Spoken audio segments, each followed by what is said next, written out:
Hello, this is how to make a 4-pocket windbreak for a 10-inch pot. I've already made a start, as you can see, and you can see what that used to be.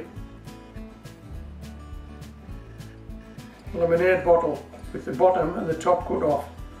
I'll just put these to one side for a moment.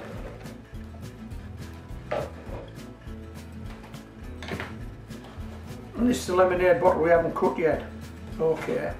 What I have done though is I've scored it with a hacksaw blade. Now a word of warning here, these bottles aren't designed to be cut.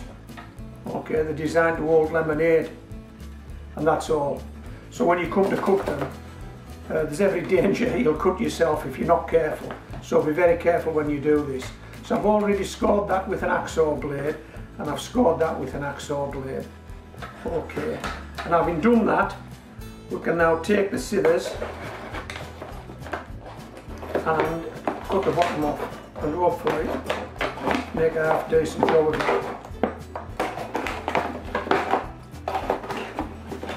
Just make a half decent job of it on camera. Okay, that's not too bad. There's the bottom. That's the bottom off. Okay. Now the top, what I tend to do is, because we've got the label still intact, we can use the label as a bit of a guideline. So this cut is about 1 inch above that label. So if I just try and keep the label 1 inch below the cut line, we'll get round the other side of here reasonably accurately. He says, fingers crossed.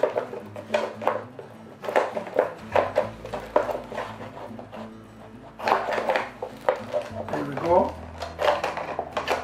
Come on. Spot on. Okay. So that's the lemonade bottle, top and bottom off, taken off. These guys need to come off, the labels,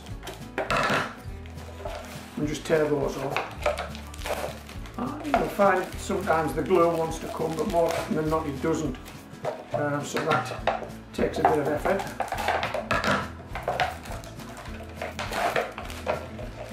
That's the label off.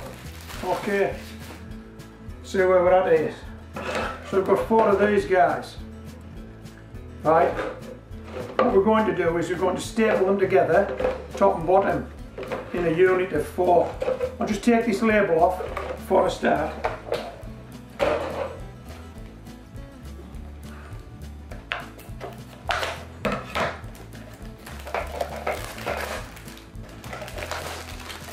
Okay.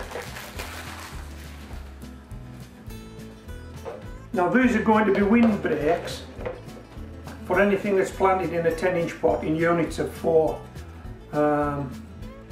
And I'll show you how to do that. Okay. So if I stand up, just take the stapler, pop it in like so, and staple. Okay. They're stapled together now.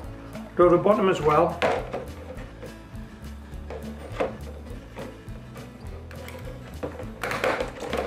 And staple. That's it. 2 together.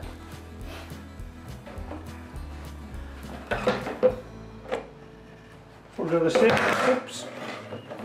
We'll do the same with these 2. Ooh.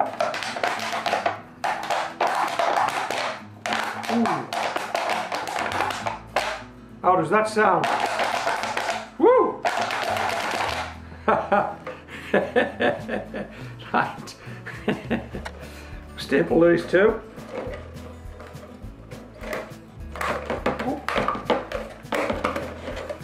Turn them over.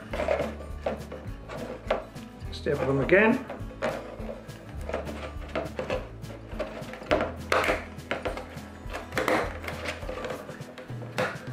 Bring the other 2 back up that we've already stapled.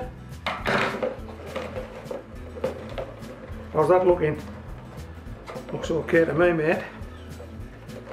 Put that in there. Staple. Put that in there. Staple. Turn them over. Staple. There you go. How long did that take? Not very long. That will sit beautifully in a 10-inch pot and provide wind protection for 4 plants. These are 4 small spring cabbages that I've overwintered in this 10-inch pot. I have them growing on and I have them protected by the wind protector.